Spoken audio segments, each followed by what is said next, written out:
These men bike more than 500 miles. I told him about this plan, and he was like, all right, let's do it. Well, now that Sebastian knows how to do this ride, I'm going to ask him one day to take me through that ride. Before COVID, me and Dylan were riding all the time. Okay, now it's time to get back to work, and let's make this our big goal for the year. I rode for the first time ever like 20 miles, and I was like, what the hell did I just do? It's like a 6 or 7 hour drive, and you're covering some serious ground. Yep. I felt like I was, like, fitness and health-wise, I was maybe spiraling to a point where, like, I didn't want to be. I need to just make it happen for myself. I went through a really hard time the first time. It was just emotionally, physically, mentally out of this world. Like, I don't think people understand how brutal that trip was on no brakes and a single gear bike.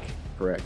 Bro, that's insane, dude. You know, I always found myself stuck in this loop of like trying to achieve a goal and then falling right off. But, like, when you're on the bike that much, you really got to think about it. Yeah. Because, like, you are eating double or triple what you're used to. We all face those internal demons, right? Those internal battles. I think that's what everybody battles with, you know, every day, like waking up and like that motivation, that inspiration. How do I get out from the situation that I am? How do I become that man that I want to be? You know, when you first get on the bike in the morning and the legs are just not working. Like, they're just dead.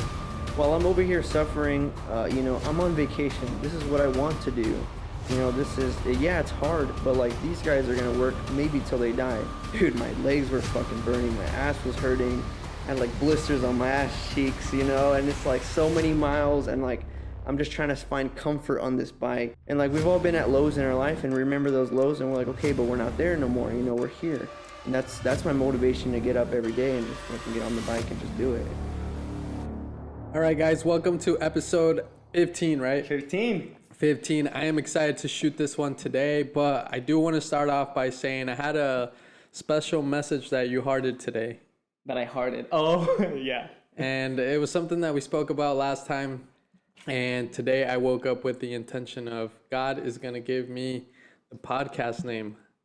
I have not downloaded it yet from the universe. Into your mind? It has Not not there been yet? downloaded, but the day is not over, bro. Yeah. Yeah. You're clutch. Last minute max. Yeah. I need the pressure on me. That's when I start rolling. But, you know, I was also thinking, I did tell you, God is going to give me the podcast name today. Yeah. But it could be through you. Ah, I see what you did. You know what I'm there. saying? Yeah. That's how it works sometimes. So it's just, I decided to wake up with that intention. That was my sole intention today. I did do other things, but I did wake up with that intention, bro. Well, I really hope that you find a name. And even if you don't, that's fine. Sometimes when you add that pressure and you try to force life your way, it doesn't bend. But I really hope you do. I think it'll come. Yeah. I know it will come, bro. Yeah, that's the word. I know it will come. That's the word. I'm excited as well for today, guys. Today we have two special guests. I've been super proud of these guys, and I've been watching their stories. I put together this little intro for them. They're right here to my right. You guys will get to see them very soon.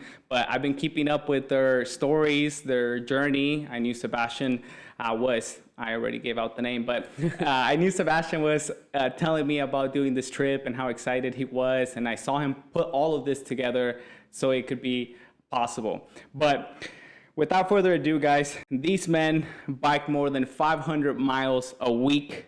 That's over 70 miles every day, riding all the way from San Francisco to LA. One of these guys is our business partner at Beachside in Redondo Beach, and we respect them a lot. They just arrived today, actually, and we want to talk to them about their journey, the mindset that it took to achieve this great feat, and to hear the crazy stories that they have for us. Their names are Sebastian and Dylan. Let's welcome them to the podcast and give them a round of applause to congratulate them. Let's go. Let's go! Dylan and Sebastian in the house. And just to be clear, there was another member. There was another member, a third one. Yeah. But welcome, guys. I'm so happy to have you guys here. How are you guys doing today after crazy journey? A little smoked, a little tired, but we're here nonetheless. Hey, I'm honestly doing amazing. got smoked definitely by the sun. You know, the hard intensity that we did definitely was worth everything. Yeah, you guys definitely look like you guys got a good tan, Sebastian. When you walked in through that door, it seemed like you've been out there, bro. I'm sure it's been a tough journey, but very rewarding. Yeah, for sure. I mean, it was all the time out there, whether we were camping, whether we were setting up to ride the bike, or on the bike, really. We were just spending the whole day outside, you know, and it's just, it cooked me for sure. It cooked both of us. So I came back a whole different man, a whole different shade. But you know what? It's all good. Let me give people a little bit more context. Yeah. So obviously you guys know Sebastian, but Dylan, can you tell the audience a little bit more about yourself, who you are, how you know Sebastian, and just kind of your role when this idea came about, just so the audience has a little bit more insight from you? All right, well, my name's Dylan Armenta, Dylan with the Y, and I've known Sebastian for about 6 years, I would say. We actually started out with actually working at the bike shop in Cycle and Rancho Cucamonga, and you know, just from there, we just kind of actually became friends a little bit. But at the end of the day, he was a lot faster than me on the bike. But eventually, we became really good friends, especially after COVID, just because, you know, they let us go at the same time. Exactly. And, you know, eventually we caught back up together and decided to hit the gym a little bit harder, a little bit faster. And we told him about this. I told him about this plan. And he was like, all right, let's do it. I was like, okay, it's going to be my 6th time, and I don't mind taking you with me. Yeah, so how many times have you done this trip yourself? Oh, because you've done this trip multiple times. So I am the mastermind against monkey minds on this trip. I planned everything. I knew exactly where to go. I've done this about 6 or 7 times. Wow. With that being said, though, I made a lot of mistakes, made a lot of errors. But I definitely refined it over the years, and that's why I was able to guide Sebastian and also our friend Andrew that's not here today, Dr. Andrew, and yeah, I'm pretty happy about myself that I was able to do this for them. And it truly is an honor to have you guys here as the last stop. Isaac told me, hey, Sebas wants to stay here. I was like, why aren't they just go home? The ride's over. Like, why don't they just go home? But nevertheless, it does mean a lot that you guys decided to still come hang out with us, you know, record the podcast and just kind of be here to see the end of the journey. We pretty much missed out the whole journey because we didn't see any of it, but it's nice to finally be here and see the ending and start to get to know how everything happened. I'm glad that you brought up, Dylan, how you've done this previously. I didn't know that you had done this that many times. And I really like how you mentioned, acknowledge that you still made some errors, because that's anything that we do in life. But I think what the greats do is that they refine things and that they don't stop, they keep going. And I'm glad that you acknowledge that. And I'm sure Sebastian saw how you have refined this trip and that you were such a big help in this journey to guide them. And I'm not going to lie, I did think in my head, well, now that Sebastian knows how to do this ride, I'm going to ask him one day to take me through that ride. And it's cool how these things just pass on to other people, and having people like you guys in our lives and you guys to other people's lives, you guys bring a lot of value. Someone who wants to bike for real already has someone that knows how to do that, and that's pretty cool. But I did want to talk about, because I think Max asked you guys, how did this come to be? And I know you mentioned, well, you already do this. It's your 6th, 7th time. But what made you guys want to do it around this time? Because I know that there were some issues in Malibu or around the path to get here. And even though there was that risk, you guys were still like, all right, fuck it, we're going to figure it out and try to make it happen. So what was exactly the mindset to make this happen, other than you've done it before? You know, we spent a lot of time through COVID, just like getting comfortable and meeting people that, you know, maybe kept us a little bit more complacent than what we're used to. Because I mean, like before COVID, me and Dylan were riding all the time. All the time we were training, we were going out, riding, and, you know, just trying to get fit. And then once COVID came, we all kind of got a little lazy, you know, and I think we all circled back to, okay, now it's time to get back to work and, you know, let's make this our big goal for the year. Because I think Dylan took some time off from that ride, and now he's returning back to it. And from my understanding, it was kind of like his routine to do it like every year or whatever it was, or consistently. So that was kind of the mindset, was getting back to that. And, you know, being able to have accomplished it is huge, you know, and I knew we would be able to do it. There was a lot of doubt as well. And yeah, there was a lot of hurdles in the way. You know, the biggest hurdle was that fitness. Coming into the year, I was not as fit as I wanted to be. And I knew that it was going to be something a little bit difficult for me. But that's the, you know, that's the beauty in the challenge. So on the PCH along the route, there was a closed section. And it was looking kind of bleak at the beginning stages. There was a landslide that took the entire road. So the other option as to going around or figuring that out is to actually go through inland part of that coast, which would have brought us into much hotter temperatures. There would be not anything to see, and as Dylan stated in one of the days on the ride, that it literally wouldn't make the ride almost not worth it, because that's one of the most beautiful parts of the ride. And now that I've done it, I could say like solidly, there's no way you should do that ride without that part. So we came into the mindset that, hey, we don't know if we'll be able to get across this landslide, because some people were saying, speculating, and trying to get through. And we heard reports that people couldn't even get through, even if they tried climbing the fences where the construction workers were working, because they were actively working on this. It was an active work site. And we heard stories of them not even being able to cross it because it was just too extreme. The landslide was just too extreme, and it wasn't even humanly possible to get through. But that was one of the biggest hurdles, just not knowing how we're going to do that. There were certain things going on in everybody's personal life that we really needed to aim for this time frame. So we kind of couldn't really push it back or move it around. You know, we were all kind of set to this time.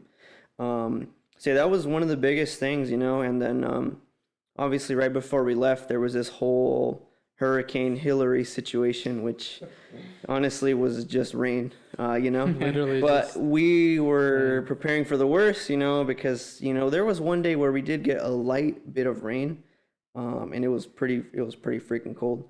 But you know, luckily it stopped right on time, and it wasn't like the whole day of just downpour. Because I know Dylan's done it a few times where it literally is just getting rained on, and you know, rained on for days, you know, and freezing cold temperatures. And obviously trying to sleep in that weather too is, you know, it just causes a lot of complications, you know. So we were just preparing ourselves to be as weatherproof as possible and to be able to get through that closed section. So that was a big thing for sure. Was that was the biggest hurdle, was figuring out how we're gonna get through that part, you know, because like I said, it's a make or break thing.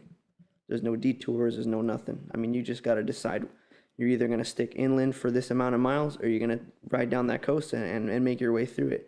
But there wasn't any information out there for us that we could like solidly know this is what we're going to do, you know? We'll dive deeper into the journey itself. There's so much to unpack there, but I want to ask you guys, what was the preparation like leading up to the trip? And is this something that, I know a little bit of the preparation because I saw you go through it. We worked together at Beachside and even rode together a couple of times during your training. And for people watching, they don't know what you guys went through, but is this something that anybody could do within, you know, a certain amount of time? I see Dylan is ready to answer this one, but within a realistic time frame to train, and what was your guys' preparation leading up to it? All right, the big answer to that is anyone could do it. Anyone could do it. I was just discussing that pretty much you just have basic fitness and just the drive to do it. I think with that being said, is that preparation, man, you could preparate all you want. All you can take is suggestions and pretty much wing it, honestly. With this trip being pretty much on the coast, very popular area, is that there is a lot of, there's a lot of gas stations, there's a lot of places that, you could do emergencies for. And that's why, like, it's not too difficult to do, just because there's something always down the street. Not exactly down the street, but at least, 20 to 50 miles away. And with that being said, is that, you got to have the fitness to do that. Sorry to interrupt you, bro, but what does that fitness look like leading up to the ride? What did you guys do to prepare for the ride? Because when people hear, and this happened to me as I started riding with Sebastian, getting on the road bike, I rode for the first time ever like 20 miles, and I was like, what the hell did I just do? Because I'm not an avid rider, or wasn't, until I started working at Beachside with Sebastian and he introduced me. But to me, riding 20 miles was like, holy shit, I just rode a lot.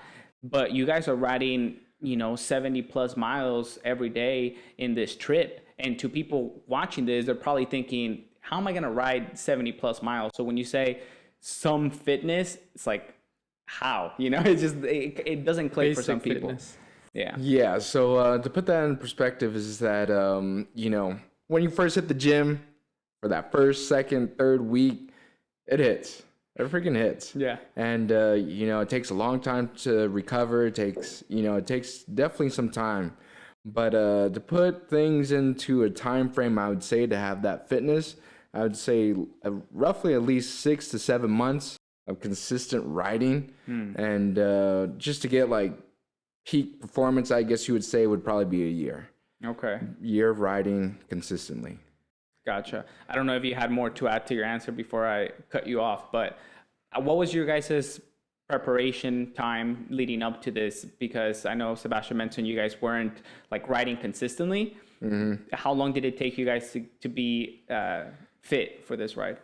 So with that being said, is that, me and Sebastian have been riding for quite some time, within the time that we've known each other, at least 6-7 years.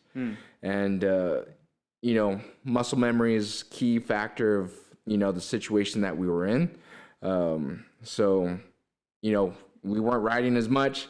And then once we finalized this trip, we started riding again. Obviously, it was very tough for the first week or two, but just getting back into the groove that we used to or were in was a lot easier than being completely fresh, like someone that's just started riding. Gotcha. I kind of want to add to that. Well, a lot of the training was, hill climbing, like because there's actually a lot of hills on this ride. So lucky for us, we picked the correct type of training, which was climbing. We got a lot of stuff out by our house that, you could just get lost up there. I mean, you can climb for hours. And I mean, you can climb thousands of feet in a matter of hours, So that's a big thing for sure, was climbing. And to add on to what Dylan mentioned, a phrase that, you guys might have picked up on, which is muscle memory. So we've been riding a lot. So like our legs know what to do. They kind of respond and they kind of remember the flow of how we were doing things back in the day. So we kind of were able to get back into it. But yeah, I would say like that 7 to 8 month period to at least be able to complete the ride is definitely a possibility. Another huge thing about this whole like bike touring, bike packing kind of style riding is that you don't have to do it in 1 week. You can take your time. You could do 20 miles a day, 30 miles a day, 40 miles a day. It will take more time. You'll enjoy it better though, and you'll still be able to finish it and accomplish it. A week time is a little bit. You're pushing. Yeah, you're pushing. I mean, we were pushing. There was definitely some 90-mile days. There was definitely some frustration and arguments amongst the group, and just little things like that, where like we're all pushing each other to just like like I'm really tired, let's stop here. No, we're just gonna keep going because like tomorrow is gonna be even harder, and like there's still sunlight, we still feel good, you know. So not to go too crazy on a tangent, but you know, you don't have to do it in that 1 week. You know, you don't have to push yourself so hard, but you know, we just have really high expectations for ourselves, and you know, we're only getting older, you know, and I feel like we're gonna look back at this and be like, man, like we were so young and fit, and we're moving so well, you know, that we might as well take advantage of that, and yeah, I mean, you know, like Dylan said, really anybody can do this, you know.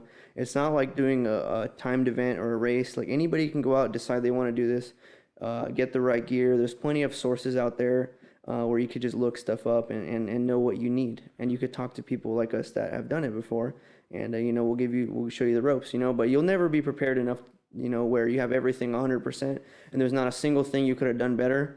That's just, you know, not very realistic. So My business mind just kind of goes to, one, is there content on YouTube that shows you that trajectory where you know, people can look up and see, oh, this is how you should go about the trip? yeah, so there are actually one thing that was funny that our guy Andrew mentioned to me when I told him, hey, I'm gonna start, you know, I'm gonna be posting some content about this, and I'm gonna bring some light to like this trip because like it's a huge deal, and like the cool thing is like it brings, you know, it brings normal just people that just don't do bikes, they don't ride bikes at all, because bikes could be very niche. And people who do ride bikes, it brings them together because they can understand, you know, somebody's riding from San Francisco to LA. Yeah. They're like, okay, you're riding a bike. Okay, like I can kind of quantitate that a little bit and understand like just what that sounds like. People have done that ride, well, that drive. You know, Yeah, I with mean, the car, so they're like, oh shoot, it's like a 6 or 7 hour drive, and you're covering some serious ground. Yep. So you definitely can tell like that's, you know, that's crazy. You know, so one thing he mentioned is like, hey man, like I've had people that I bike pack with, and they do this sort of thing, and they just blow up on YouTube, and that's all they do now is they just bike pack, they take videos. Yeah, I'm sure there's plenty of content on that on YouTube. But you guys didn't look at any? Well, obviously Dylan already knew the path. No, we didn't really like. I didn't really look at any per se, but we did do a lot of mapping of the route, and you know, we live such busy lives that like it literally came down to the last hour, the last day, the last minute, where like I'm literally figuring out just random things as we're trying to load up and get going. So, you know, I just trusted in myself and had the confidence to know that I've ridden bikes this long. So, like, I know what to expect, and I know that that's probably what's going to happen. And for the most part, like, I was mostly correct about it. But for the average, like, person that, you know, there's so much to understand about cycling that, like, for me to tell an average person that is kind of bad advice. You know, I would definitely look stuff up, see what people are packing along on their rides, see how people are, you know, what's their sleeping situation, what's their food situation, what's their bike situation. Everything needs to be, you know, solid to really be efficient and be having a good time and just stay in good mood and good vibes, you know? Yeah, and I think both Isaac and I, well, we had a discussion about this the other day because we didn't see you post as much content, and Isaac was like, I thought he was gonna post more, and I was just like, bro, come on, like, not to give you shit, but you go through a lot of obstacles and little frustrations and stuff like that, and if you're not a fucking dedicated content creator, it's gonna be hard to, you know, think about the ride and also creating the content when you have to figure out when you know, all these obstacles that are being thrown your way. You're tired, you're hungry, no signal, there's a lot of obstacles. But I was looking forward to seeing that content, and honestly, bro, you did, and I'm sure you'll probably do it again, I'm assuming, but that is one of that is a great opportunity for content because, like you said, it brings so many people to the scene because there's so much respect about that ride. So at least now you know, and next time you will. I expect to see that content. Yeah, I'm still working on a final edit for everything for sure. But yeah, there were definitely some obstacles. Like there's just so many sections that you just don't have any signal. And I mean, like if you're a dedicated content creator, like imagine setting up your tent to camp out for the night, and you're like freaking exhausted. You're done. But you're gonna, like ready but to you go to gotta sleep. ride. You gotta ride like down the road, which could be like another 300 feet of climbing before you get some signal, and then come right back. And then in the morning, you're gonna do that route all over again. Yep. So there is that factor of like just having your stuff together and dialed in. Because yeah, I went a couple days where like I just couldn't catch a break. Where like I would get signal for like maybe a few seconds. I'd see my notifications come in, and then I'd go to do something where like I need like at least 2 bars of data, and like it's just the phone's just not working. Like I just cannot get anything to pump out. It's just stuck on uploading. So yeah, I wish that I was able to not take that break and take time off from posting. But like I'm definitely gonna make up for it, and like I always try to make up for that lost time, because like I know I left people kind of on a cliffhanger. But yeah, there's a lot that goes on. So the main objective is just getting where you need to go and making sure that you're still putting in the miles, because obviously like if I let that get in my head, then like all of a sudden I'm taking way too much time off, on the bike at least. And we're just not moving as efficiently, because the main goal is getting the miles in, and seeing where we need to see. And we hit so many spots, like it was crazy. Like we hit so many spots that like that's goal number 1 for the day, goal 2, goal 3, we have all these goals for the day, and like capturing everything is definitely tough. But just like any content creator knows, like it's definitely tough. But I definitely push myself out of the comfort zone as far as being creative and making content, because I'm not usually somebody who makes like a ton of content, especially when it's on my own, like just me like talking to a camera or just speaking in first person. I'm not really that type of guy, but I really pushed myself to at least break out of that shell. And really it's for everybody to see that this is something that people do, and this is something that I did, and like Dylan said, anybody could do it, and it would make them feel very inspired. I know a lot of people did contact me and say like, man, like that's crazy, you guys are super inspiring, and that's ultimately the goal, is like to be able to leave that lasting impact on people, when they see that stuff, when they see people doing stuff like that. It's like, oh, I could do that. It's like, you for sure could do that. Bro, you know what I was thinking when you brought up the content, bad signal, it's very tough. I also feel like you guys don't need to post while you're doing it. I feel like you guys can save, obviously this is for future trips, but you guys could save all the content and just make folders on your iPhone, day 1, day 2, day 3, right? And just put all the content that you're getting there, because the camera still works, And then once your ride is over, you really just focus on creating all the content for those days. And people that are close to you will know that, oh, it's after the fact, but we will still enjoy it as if it was happening. And it really doesn't kill the effect. But obviously these clips, now that you have time, you're at home, you have Wi-Fi, you will be able to put more time into the content editing. And possibly as you continue to do this and you focus more on getting quality content, you'll have more chances of this going viral, because you'll have more time to post. Then it'll be more consistent, and it'll just be day 1, day 2, day 3 without any interruption. Because yeah, we were kind of left like, what happened to Sebas, bro? But then you told me that you were up in the mountains, and I was like, fuck, he didn't have signal.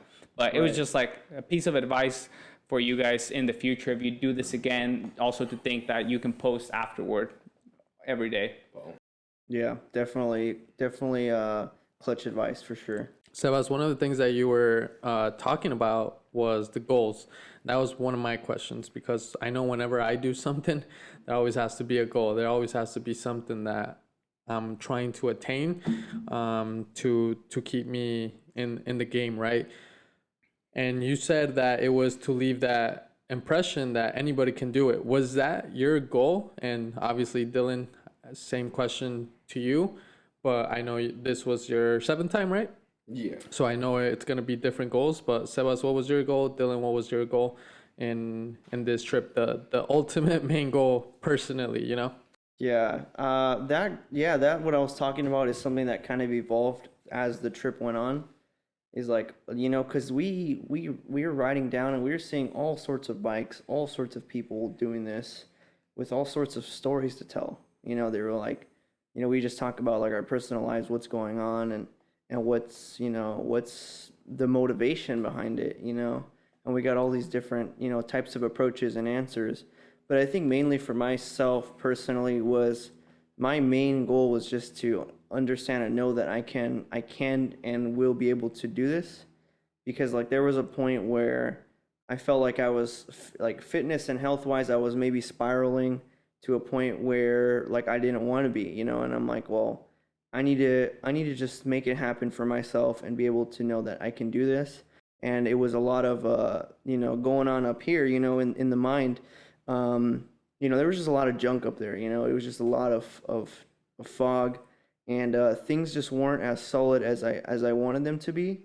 You know, I wasn't as strong minded, and I wasn't as stable as I wanted to be. You know, I wanted to be more emotionally controlled, more strong minded, more strong willed.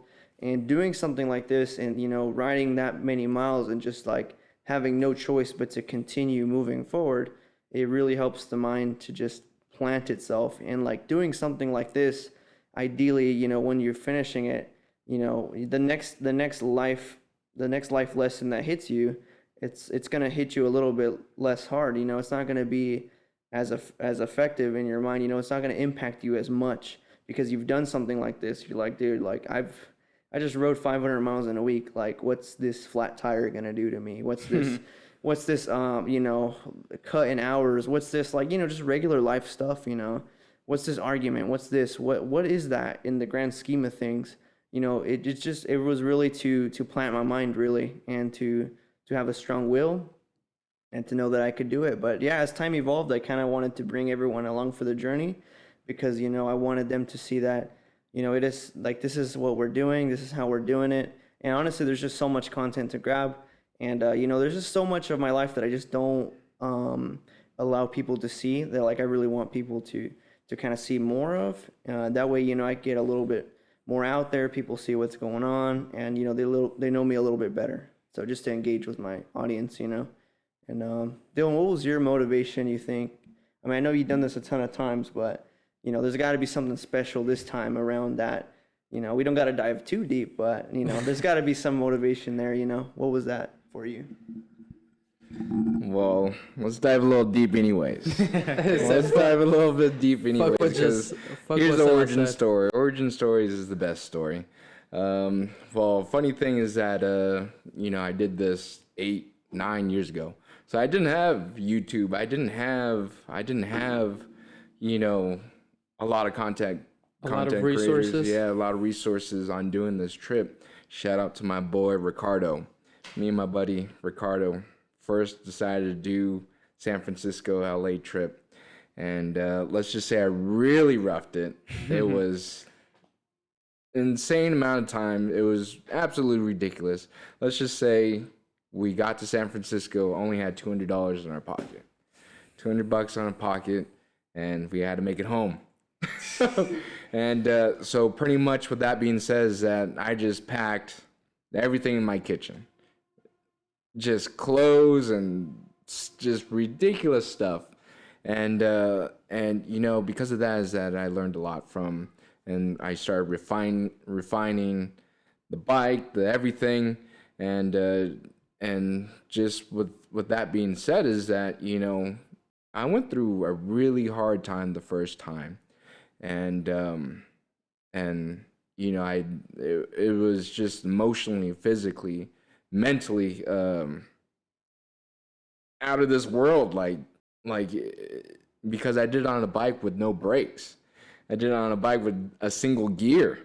Jeez. Yeah, and you know, like just thinking about it even right now, like just like the highs, the low moments, the times I wanted to cry, and just like how fit my friend was and how much I wasn't.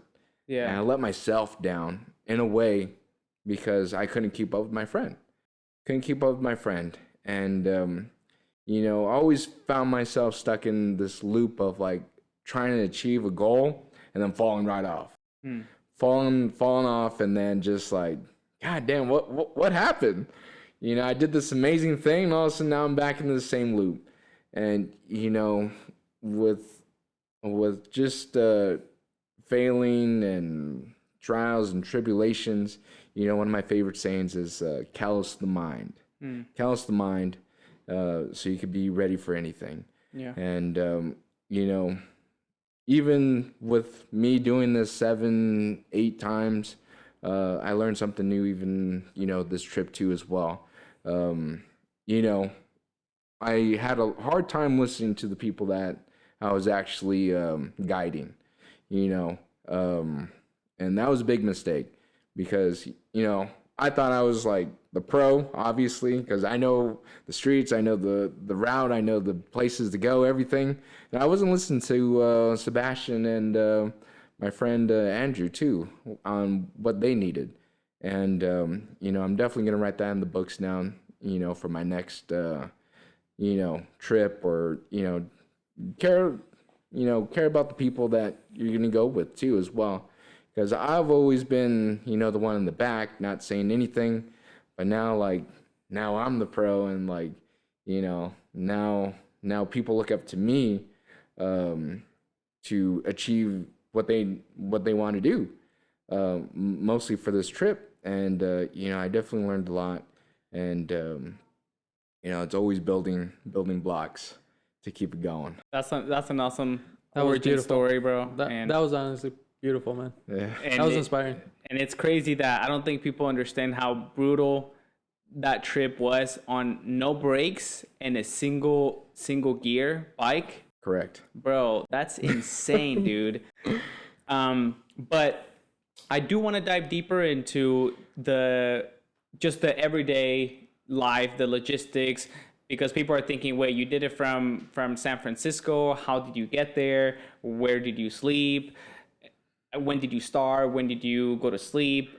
All these logistic questions that may be popping up. So why don't you guys take us through kind of like how you guys got there and how many miles you were riding a day and where you slept, what you ate, all that good stuff. Okay, so let me start this out with, I'm pretty fortunately that I have family in San Francisco, and also I have family in Santa Cruz.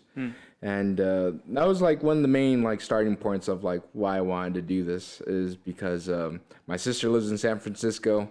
I didn't see her this year, but she lives there, and so worst case scenario, something I could just go to her house or go to her apartment or whatever the case may be, and then from there go to Santa Cruz where my uncle is from, and that's actually where we stayed the second night. Pretty much logistically wise, super simple.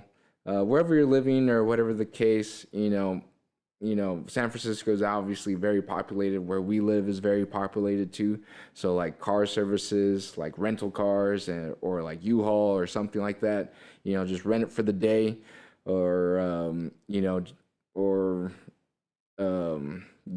use a vehicle that someone might live over there too as well. Any vehicle pretty much. You can just drop it off. And then from there, you just start riding. You guys rented a truck to get to San Francisco? Yeah, we rented a truck or a Okay. van. They all work the same. And from, where do we get it from?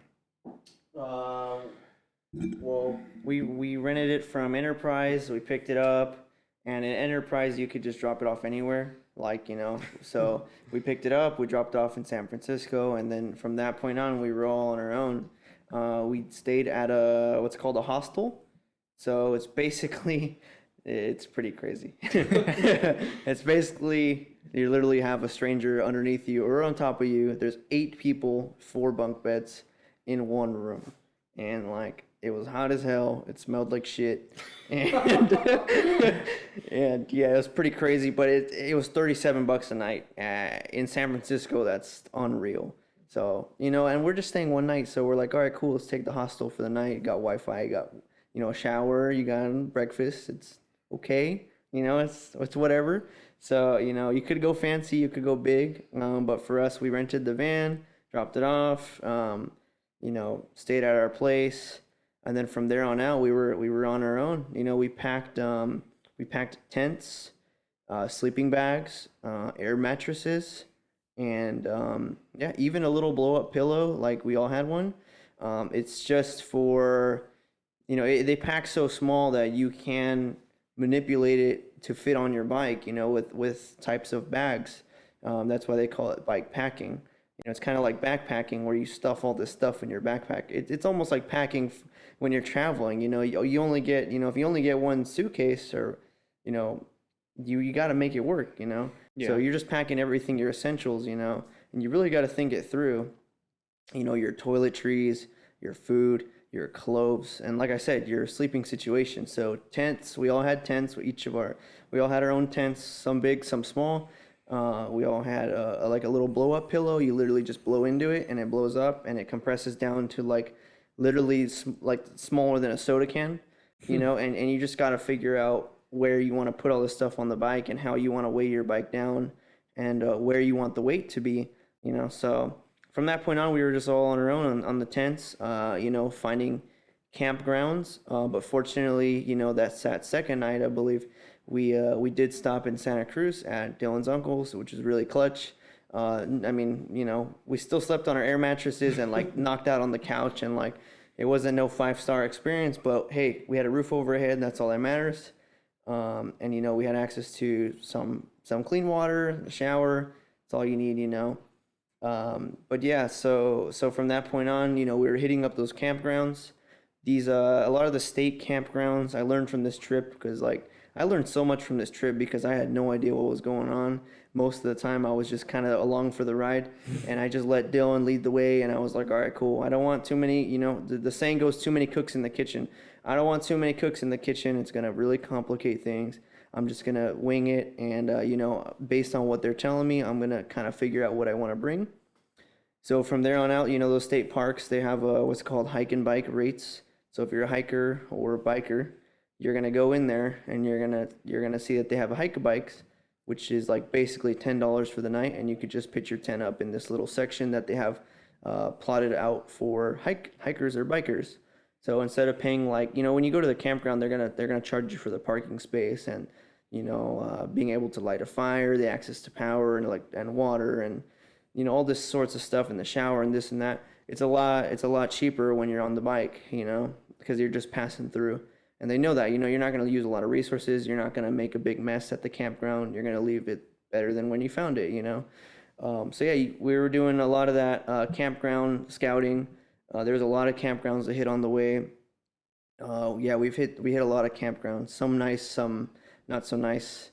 Some, beautiful, some ugly with mosquitoes and just, yeah, ants and critters and, stuff like that. No Wi-Fi, no power. Like there was all sorts of situations that you'll run into. So you just got to prepare. But yeah, mainly, pitching up the tents every night, going to sleep, waking up in the morning and getting ready for the bike. You just got to unpack and repack every night. That's the thing that can sometimes get really challenging and really frustrating. Because like, all it takes is like, okay, you stop at this campground and like we had this situation where the winds were gusting like probably 50 miles an hour. It was really hard to put our tents up, and that took us like an extra 30 minutes just to do that. And like by then it's already dark, so it takes even longer. You still got to shower, you still got to, we didn't get anything to eat, so we're all hungry. And, we're eating like freaking Chips Ahoy or some Oreos that we bought. Luckily we bought them, and thank God, because in the morning it was like another 20 miles just to get into the next city. And like, yeah, like Dylan mentioned, it's only 20 or 30 miles. But like when you're on the bike that much, you really got to think about it. Yeah. Because like you are eating double or triple what you're used to. On this trip, I ate like 3 times what I'm used to, and I was so sick to my stomach. Like I was still hungry, but I was literally like gagging as I was biting down food because I'm like, I need this food. My mind is still hungry. My mind is telling me I'm still hungry. Now, granted, real quick, sorry to interrupt you. I think Isaac can attest for this. 3 times for Sebas is not much. I think it's like that's what a normal human eats. Sebas does not eat much during the day. Well, yeah, my stomach has shrank a lot. So, I only eat twice a day roughly. And even then, I don't eat a whole lot. I'm just trying to cut down on the calorie consumption. And then going on this trip was just like a shock to the body because I'm just like, nonetheless, I have a fast metabolism. So I eat something, it's straight into the fuel tank and straight into the legs. It's like just burning fuel like crazy, So it's just in and out constantly. So I'm just like eating a lot of food, and that's just, I sweat a good amount and I eat a lot and I burn a lot in a very short amount of time. Even though I've done this, I've done bike riding for years now, I'm still, that's just my metabolism, that's the way that it moves. So you got to really think about stuff like that, and like Andrew, the other guy that was with us, he was talking a lot about like things such as like, hey, are you like a warm sleeper? Are you a cold sleeper? Like, do you like sleeping in warm, nice and cozy, or can you just sleep anywhere, And like the first nights were really rough in the tent because like I just got no sleep, man. This mattress is like maybe 4 inches wider than my shoulders, and like I can't just roll over to the next size of like, the next side of like this queen size mattress, This mattress is the size of me. And because I don't want to carry anything more because it's really like that mind game because like every little bit of weight you carry, you're going to also carry up that next big hill, and that hill could be in 90-degree, 100-degree heat. It could be hundreds of feet of climbing, and like every little bit counts when you're on the bike. If you've never been on a nice bike and you go ride one up a hill, like a very nice bike, you'll know the difference between a heavy and a lightweight bike. And that's the thing is like us knowing that difference, we know that every bit of weight counts, and sometimes you got to make sacrifices and, you got to pack things accordingly. And yeah, the first night was super rough. I wasn't used to the sounds around me. The people at the campgrounds were just like blasting music and just having a good time. And I just wasn't used to that, so I had to wear headphones and then I'd roll over and the headphone would be crushing my ear. And I wake up and my ear's like freaking on fire because my headphone's like stuck in my ear, So just stuff like that. Yeah, I mean, it was a couple rough nights and then I finally like started to acclimate a little bit to it. But yeah, I do miss like sleeping comfortably at home in a nice, comfortable bed.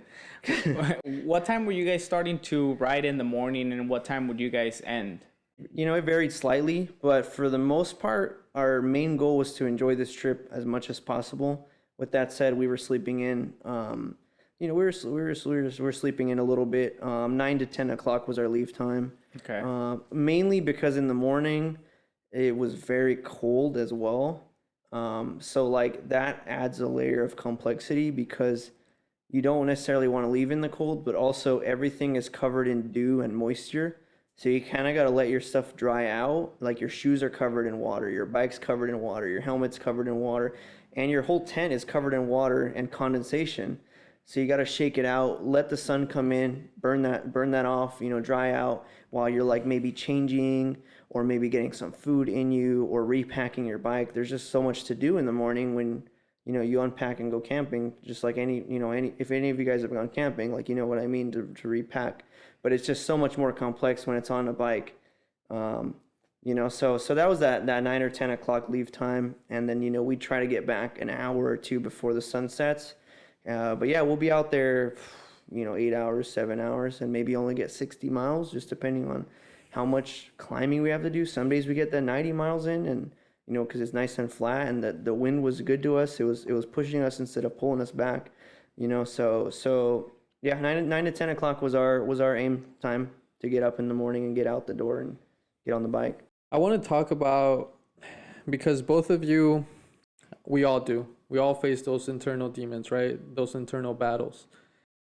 And I got to hear a little bit more about yours, Dylan. You talked about you hitting these goals, but then you would just fall back into the ground, and have to start all over. Sebas, I know you personally, and I remember when we started at Beachside.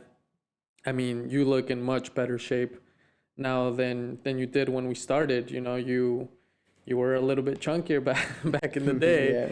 And you knew that, and I could see it in your body, in your face. And right now, especially after seeing you guys just finishing this, I know what it feels like in terms of when you achieve something that is pretty hard, and you achieve it and you do it, you just have that glow, and you guys have that glow right now, and I can see it. Like you guys just did something fucking hard, right? Yeah. And you guys achieved it, and you guys have that glow. So one, I want to know how that feels for you guys right now. Like how fulfilled and accomplished you guys feel in the moment. Because I'm sure you guys have that a lot right now. I'm sure you guys just feel like, fuck, I can do anything, right? But before we get to that feeling, I want to know a little bit more about those internal demons that you guys had, and just guide the viewers on how you guys were able to overcome those through this trip, and how, just dive a little bit deeper into that, because again, I think that's what everybody battles with, every day, like waking up and like that motivation, that inspiration. How do I get out from the situation that I am? How do I get out from this body, this fog? How do I become that man that I want to be, So I know that doing a journey like this helps a lot in becoming and feeling accomplished. So can you just talk to me about those demons and how that helped you, and then the feeling that you have now of fucking conquering that shit? Like Max said, we all have internal demons. We all have battles we're fighting. And you know what? I think what we all came down to, I think what we all agreed in, like, majority rule, was that it's a big thing of perspective. We really look at that hugely. Like how Max said, how he knows me personally, and how he understands my journey in this life that we're living, right? There's just people that have things much harder than you, and you got to remind yourself of that, every day. You got to remind yourself every day, But yeah, I like to dive into it. There was a lot of emotions. There's a big roller coaster of all these things going on when you're on that bike. One of the biggest hurdles to overcome was like that feeling of when you first get on the bike in the morning and the legs are just not working. Like they're just dead. They're completely blasted. You didn't get any sleep last night. You didn't recover at all. You haven't eaten yet, and nothing is functioning. Like you're just running on like maybe a caffeine pill, or just maybe like you stopped at a gas station to just get like a Monster or something just to get you through. But yeah, I don't know how well that would like answer the question. Because you said we're talking about internal demons and how everyone goes through that, right? Yeah. So for example, in that situation, because a lot of people find themselves in that situation where they wake up and the legs aren't there, the heart isn't there, the mind isn't there. Yeah. You personally, like for example, in that situation that you just explained, how do you go and do 70 miles and continue the trip when you wake up and it's not as good? You mentioned one important thing, which is that perspective. I think that is a really good mindset to have, and something that has helped you. And if people adopt that someone has it worse than you, but how do you use that? Okay, how do I use that to my advantage, that perspective? Right. So a perfect example was, we were riding down and we were probably 50 miles in, and there's no room on this road to ride. Cars are passing us, and we're holding up traffic a little bit. There's a sense of anxiety trying to get through here as fast as possible. But then I look to my right and I see, it's nothing but farmland, and these farmers are just working there, And my biological father was a farmer, and he came over here to this country to make a better living for everybody. And because of it, I'm here, and I'm grateful for that. So some of those farmers are never going to understand, or never even be able to hop on a several $1,000 machine like a bike, and have all this nice equipment and these fancy tight fitting clothes and all this stuff, and like go and have a vacation and ride the bike like this amount of time, while I'm over here suffering. I'm on vacation. This is what I want to do. This is, it's hard, but like these guys are gonna work maybe till they die, and if they don't work, they have to work. That's their only option for them.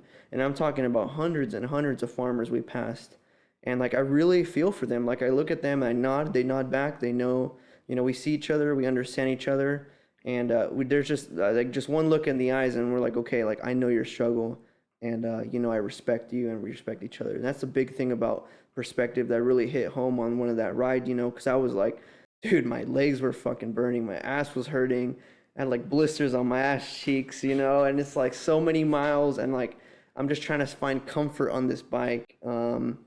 That's made of like fucking hard aluminum, and it's meant to just go as fast as possible without any creature comforts, But at the same time, I look over and I'm like, man, these guys will never know what a privilege that is.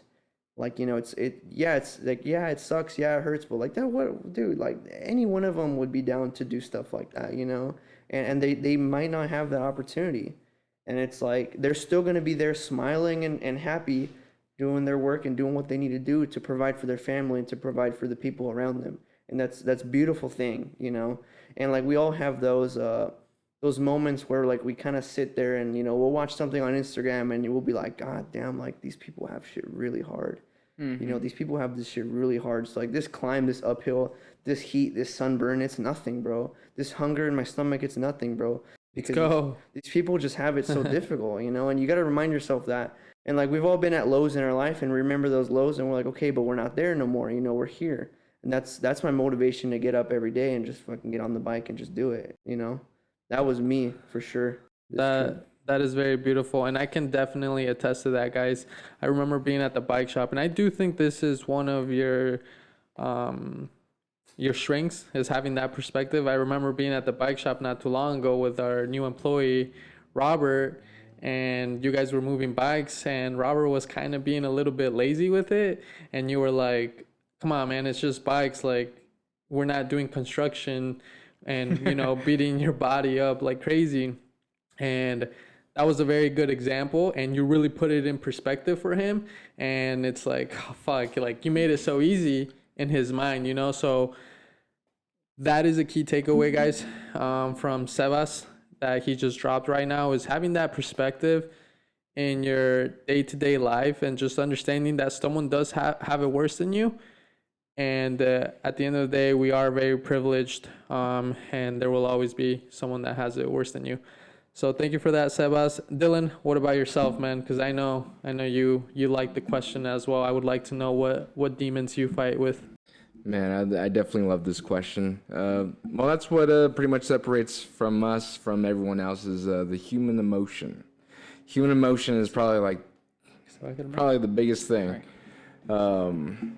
that we have that we could use for our best goals or even to our detriment. Everyone knows that everyone's fighting some sort of battle, some sort of demon, some sort of negative thoughts. The biggest thing is that my goal to achieve, and I feel like a lot of people should achieve too as well, is a sound mind. A sound mind is probably the best thing that someone could go for, because you're never going to be happy forever. You're not going to be sad forever. It's just trying to be in that middle. That would, keep things right at baseline. That's why everyone says go for the middle at least, And how did this journey, I could see why it would help you have a sound mind. Mm-hmm. But can you explain it to me through your lens? With that, I think the most important thing that a lot of people could do is actually to achieve entering that silence mode where everything's blocked off, everything, thoughts, everything, and it gives you time to evaluate yourself, go through the muck, go through the demons, so you can figure that self out. I feel like that's what a lot of people are doing, just trying to do as much stuff as they possibly can, but yet again, not achieving, fixing themselves in the mind. And with this very hard goals and obstacles that people do, it allows them to enter that, silent part of their, self. A lot of people say, they find out a lot of stuff about themselves once they enter that zone. But you got to know when you're getting towards it, because it's either a wasted opportunity or, it could be the best thing that you could ever find out. With things being so difficult and challenging yourself, it's easy to achieve that. And, I definitely use this time of extreme difficulty just to put things in perspective. Like, we are definitely in a privileged, life, and there's nothing wrong with it. There's nothing wrong with it. But it's just very interesting to always think that someone always will have it worse or better, somewhere. No one's ever alone. David Goggins once said, you can find anyone with the same problem or worse by just throwing a rock in the middle of anywhere. You can find someone that has been through, done, seen, experienced something way worse than you have. And that's also the best thing too, is that, we're not alone. Like, I've done this trip alone, and I've done it with people. And, the lone wolf thing, we're social creatures, man.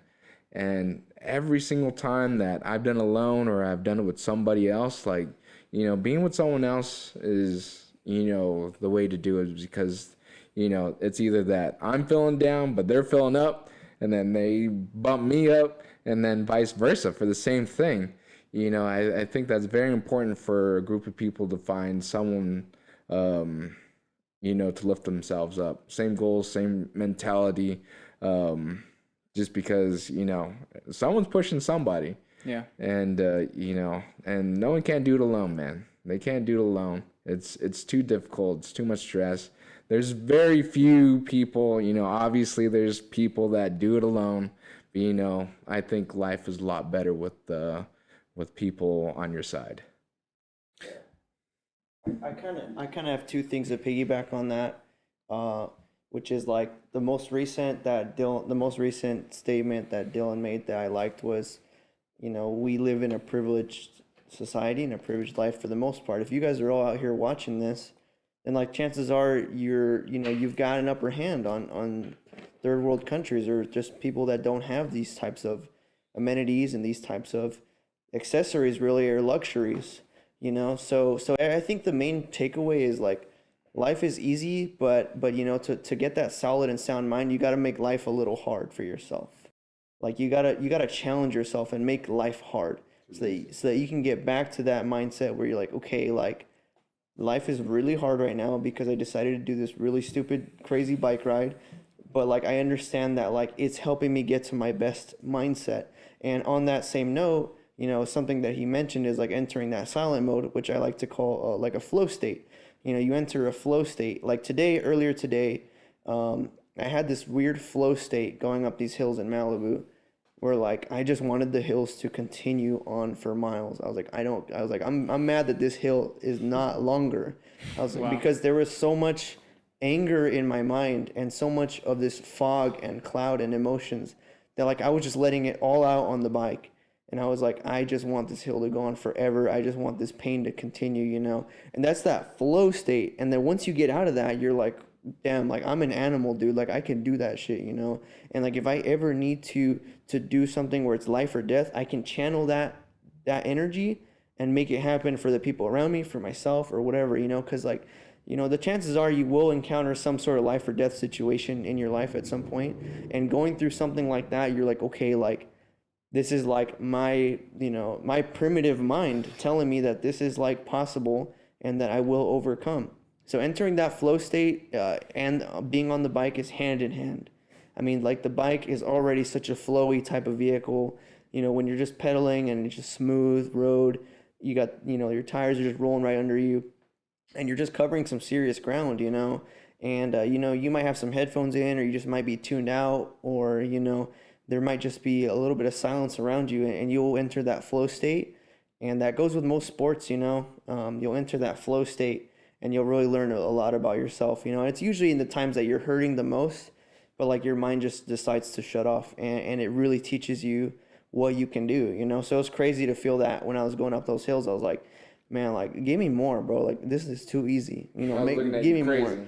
Give me more, bro, Like, yeah, that's just what it is. So that flow state, and then life is too easy, make it hard for yourself, and find yourself again. Like I mentioned in the beginning, life, we got too comfortable. We met certain things in our life that just made us really complacent. We felt really okay and happy, and things are great, but it's like, then you circle back, like Dylan said, you kind of circle back, and you're like, all right, why am I still where I am, and why do I keep falling back into this trap?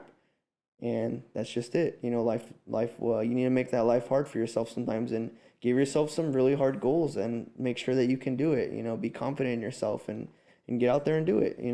Yeah, and I think especially as a man, there's really no Especially. as a man, there's no, in school, you go to school, you get your certificate, and as a man, it's these things. It's like, fuck, I did a bike ride from San Francisco to LA. I did an Ironman. I fucking sparred with someone else. It's these things that as a man, there is no certificate that you're given by organization, but it's these events, it's these challenges that you decide to go through and build that callous mind. And it's super, super key, especially like you said, we live in such a comfortable world. There's not a lot of challenges that we face. So as a man, it's definitely important to go through those challenges. You want to know what that's called? That is called a hero's journey. Hero's journey. Hero's journey is probably the most important thing that a man can do. And that's when you go through the journey of just extreme toughness. In Africa, they force their teenage boys or anyone in the jungle or, with very traditional ways, is that they force their teenage sons to do, crazy stuff. To prove that they will be or will become a man. Damn. And we don't have that, in the US, like there is nothing like that. And you grow up and there's nothing that tests you. I guess one thing would be to go into the Army, the Navy, the Marines, right? But I just remember, growing up in elementary and middle school, when that subject would be brought up, bro, I would just get scared. It was something that I did not, want to go through. Mm-hmm. And also that comes down to how you're raised, and what society is telling you. And I feel like when I was growing up, society was a little bit tougher. But still, I did not feel that toughness or that willingness of going through that hero's journey. No one told me that there's a hero's journey, when I was a kid. So it's like, if they don't tell me, they sold me that I needed to go to college. Yep. But they didn't sell it to my brain that I needed to become a fucking man, mm-hmm. and go through that hero's journey. And so they sold me other bullshit, other propaganda. And so now I'm barely figuring these things out, hero's journey and doing tough shit, right? But like I said, in the US, especially now, I just feel like, bro, it's becoming easier, with technology, and it's just becoming easier to be complacent, which is sad to see, Dylan, you mentioned that we're very social creatures, and I 100% agree. And Sebastian, you also agree with that fact. And I run 2 businesses. I work constantly with Max, with Sebas, with the people that are part of our team. And I know that it's all about relationships and knowing how to work with each person, finding what they're good at, finding what they're not good at. And inevitably, we're going to argue from time to time. We're going to have disagreements, and one's going to pull one way, the other's going to pull the other way. But the important thing is finding a resolution so that we can continue on that hero's journey. Mm-hmm. And we can, slay the dragon, come back and bring the nuggies, right? Yep. And, but I remember that you mentioned, Sebas, that there were some arguments and conflicts. And dude, honestly, I was thinking about this as you guys were writing. I was thinking, man, I wonder how they're doing internally as a team, because it fascinates me a lot how teams work and finding that perfect balance of you need someone that's pushing, some other people are a little bit more cautious, and you just need a balance. And I want to know how you guys work through those things. What were some of the arguments that you guys had, and how you guys found resolution at the end of the day to come back here to LA? You know, that was pretty hard for me. Pretty stubborn. Pretty stubborn, hard-headed. You know, it's very difficult. Because like, you know, like you want to be top dog. You know, you want to be the man, and they relied on me, and Yeah. you know, I just wanted to prove myself, you know, like everyone does, you know. Well, you know, most of the people want to do. And but yet again, like I've known Sebastian, you know, I know in the back of my head that you know, we're in this together, you know. And I was just hoping that when we did get in our arguments, because we definitely did, that at the end of the day, like I would be able to say sorry to him, or just like hype him up, hype myself up, you know, just come back together. Like, you know, it's like I said, emotions are the best thing, and also they could be a detriment too, is that, you know, they could run high. Run hot. And you know, it definitely happened. And you know, I'm thankful that, you know, we are here today. Like I was able to say sorry to Sebastian. I was like, yeah, I'm sorry, man. And because he was pretty upset that we missed the food this morning.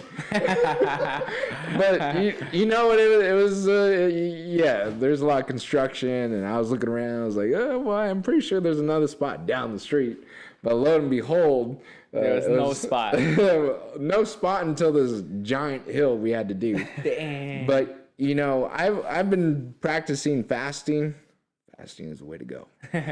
Fasting. So like I was used to not eating for, you know, days on end. Yeah. I usually do a 3-day fast for a week, once a week, and you know, and the mindset is like, oh, if I do it, he's doing it. You know, Right. like I'm dragging everyone in, because like, you know, that's how it was like for me too as well. Like, you know, I was just getting dragged into everything and forced to do everything that my friends were doing. So I was like, why can I not do it with them?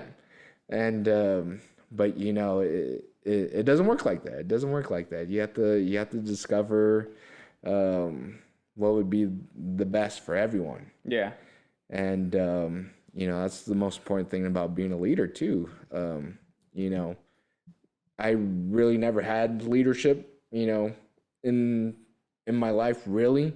Like obviously people, you know, I have an amazing family, my mom and dad, and you know, like I grew up perfectly fine, you know, I had my family and everything, but I was never, you know, my dad was soft, and you know, there was no leadership really, you know, and Managers, bosses. exactly, and you know, so it was a very tough time finding, you know, like shit, I need to be more attentive to, you know, the people around me, and instead of being so hard-headed and set in one way. So that was a big learning lesson, you know, for me today, that I'm still trying to, you know, how would I explain it? Just to like bring it all together. Yeah. From this trip. Mm-hmm. So that was the hard part for me. Yeah, from the get-go, Dylan was struggling because he just wanted to keep on trucking, and no pun intended, because he's a truck driver, so that's just what he does. But I've ridden bikes long enough to know that if you're just a big-ass grump and you don't eat, and you're going up a hill and you're just pissed at the world, nothing good is going to come out of it. You know, I like to eat. I like to ride the bike on a full stomach, on a clear mind, you know, because like it just helps you crush the hills and just get through and pull everyone along with you. So from the beginning, you know, it was difficult because Andrew, our guy Andrew, he suffers diabetes. So his type 1, so his blood sugar gets real low when he doesn't eat. And like there's times where we were on a freeway, and we just had to get down like one exit just to get off this freeway, you know, because it's gonna save us like 30 minutes of time to just take the freeway for one exit, you know. We'll be fine. We'll just go through it. he's like, I gotta stop. I got low blood sugar. And I'm like, no, like, you just need to eat something. He's like, well, no, I got to pull over to eat. And I was like, what do you mean?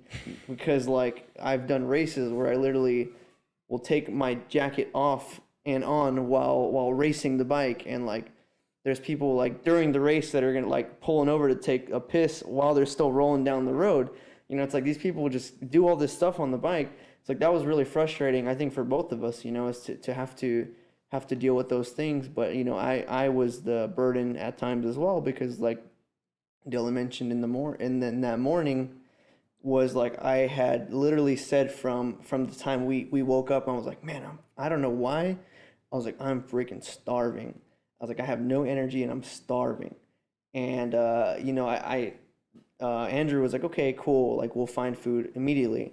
So this taco truck rolls by. We roll by it. Dylan's like, no, let's keep going. Next place is 10 miles. It's like, oh, fuck. So we're rolling. And then, like, dude, we just blow by this freaking plaza that has, like, all types of like, a gas station, Starbucks. There's a restaurant there. And I'm like, oh, amazing. He's like too far. He's like too far for me to even yell, because he's just freaking pushing. He's just going like 25 miles an hour. And I'm like, well, fuck, we're fucked. I was like, I can't, you know, I'm not going to eat. Like, that's it, you know? And I was like, bro, what was that? I was like, you know, me and Andrew were like, hey, there's food here. And I'm like, well, we just freaking missed it. So we ended up having to take a U-turn.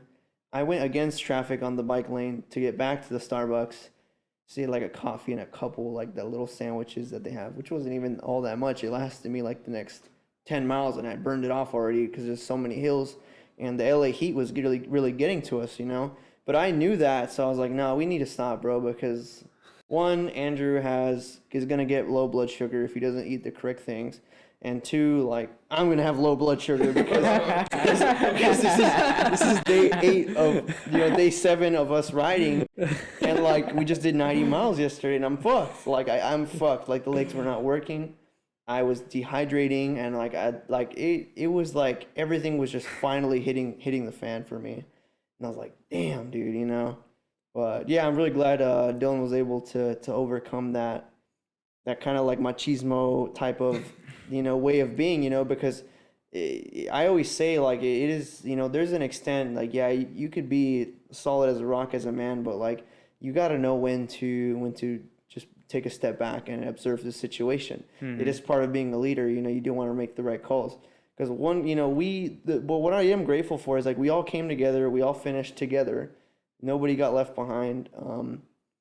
Even though, like, a bunch of stuff could have set us back, you know, but we all stuck together. So, did you guys have any issues with the bikes at all? Any flat tires? Any accidents? You had a flat tire. I think you that had a flat tire because of the valve. You had It was nothing major.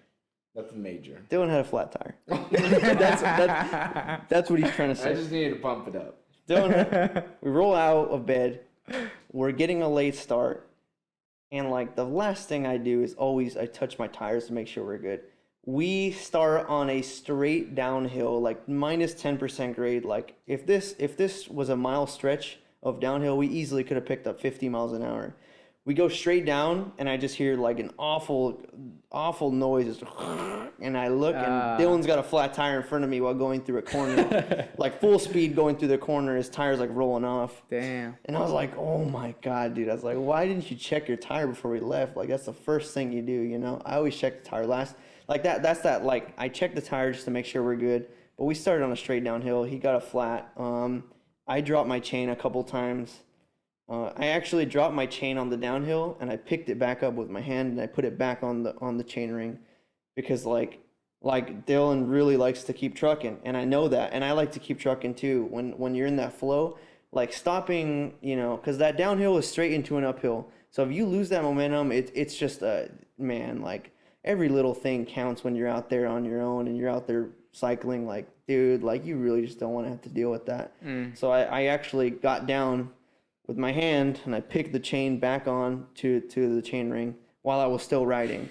Because, like, you know, I used to race, so, like, I was like, I got it. That actually, funny story, first race I ever did, like, literally the first lap, I dropped my chain immediately. Oh and God. right at the base of the climb, and I almost got dropped, but I was able to get my chain back on, which helped me today. Damn, you know. I think I got a staple in my tire. It lost a lot of air pressure, and then it was able to seal because I'm running tubeless tires. Because I'm just a huge advocate for tubeless tires. Like if it was any other tire, 100% would have caused a flat. It was a metal staple, like the ones they use for roofing and stuff, and it just went straight in the tire. So you just took it out, and then as it kept rolling, the sealant just kind of covered that, or I actually left it in because I was worried that if I took it out, that I would risk it going flat. But I'm pretty confident that if I pulled it out, it'd be fine.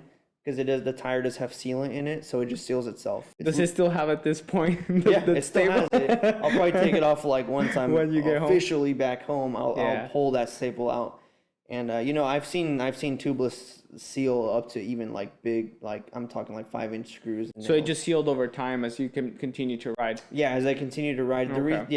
And the reason I noticed is because we stopped and it wasn't rolling. So when it's not rolling, that sealant doesn't have a chance to do its job. So it started to lose pressure as we're sitting there eating a meal. And yeah, I think that's, our gear kept coming loose, like we had to keep retightening our straps and our bags throughout the course. Did you Dylan's guys? cassette was loose. Oh yeah. Actually, like first day, he's shifting the bike and I just hear clink, clink, clink every time he shifts. And I'm like, Dylan, your cassette sounds loose, man. Because I'm a mechanic, so I just heard it. Like, dude, I think your cassette's loose. He's like, no, I tightened the hell out of it. Dylan is a mechanic too, no? Yeah, well, I'm sales. he's not as mechanically inclined. You were in sales. I was in sales. Okay, But he knows a thing or two. Got it. So, like, a day before the trip, he swaps out his parts, which is like, that's a big red flag. Like, you're not supposed to do that. That's funny. It's just like an unwritten rule. You don't change your equipment before the day of the race or whatever. Yeah, it's like soccer. But, like I said, it came down to the wire. It is what it is. And we found a bike shop, and they were able to help us out. Nice. And, because that was really, that could have been pretty bad because it will mess up your wheel over time. Nah. Well, boys, that's all the questions we have. Like Max said at the beginning of the pod, I think that we're truly honored to have you guys here on the podcast and let this be the last stop. I'm very proud of both of you guys and Andrew too for your amazing feat. And yeah, I felt like people were just excited to see this journey, and I was excited to keep up with the stories and see where you guys were at, how many miles, all that good stuff. But I congratulate you both for doing this. I know it wasn't like a small feat, riding for that long under the heat with everything that we discussed today. Like, you guys really put it on for the team, for Beachside, for yourself. Hey, let's go. Beachside, baby. For you guys. So yeah, congratulations, guys. And I'm glad you guys made it back safe, most importantly. And I know that you guys will also process everything, where you guys are barely coming back. So it's still, the mind is still going, and you guys will have some nuggets down the line for sure to share or just contemplate on. Yeah, do you guys want to say anything? Sebas, I got a question for you. What was your best moment? Oh, that's a good question. Best moment. I really, obviously, like, after riding all these days to see the pier and then seeing the freaking pier in the distance through the fog. The Santa Monica Pier? The Santa Monica Pier was insane. Oh my gosh, I love that. Like, I saw the Ferris wheel in the distance, and I was like, that's the finish line right there. I was like, that's it, dude. I was like, we freaking did it. Nice. That was a high for sure. Was it the best moment? I don't know. Like I said, I still have to process everything. And but there was some really good moments, some really beautiful sunsets, some really good times meeting people. We met people from all over the world doing even crazier rides than us. Like, shout outs to a few of the guys. This guy named Luca, German guy. He's going from Vancouver down to the south, Mexico City. God, He's going to go from Vancouver to Mexico City. We passed him on the way. He's still on his way. He'll be here to the pier soon, but But yeah, meeting all these people and just like it's all perspective, right? Like, okay, we're out there for a week. This guy's out there for months, bro. Like he's going like cross continental, you know? Yeah. Europeans, man, they're crazy. Yeah, they're a whole different breed. So we definitely, I think we put it on pretty good for like you said, for our team. I think we put it on pretty good, and I think it was a solid trip. But yeah, seeing that pier, man, jeez. After all the it literally feels like we landed in San Francisco like two weeks ago. Like every day was such a long ass day, dude. Like, oh my God, just like eating 3 times a day, getting set up, getting packed, unpacked. It's after all that, and there was some monster hills on the way. Like, I mean, there was some freaking monster hills that like were just never ending, and like it was just there was some days where it was up and down 200-foot hills all day long. Like it's just up and down, up and down, up and down, up and down all day long. God.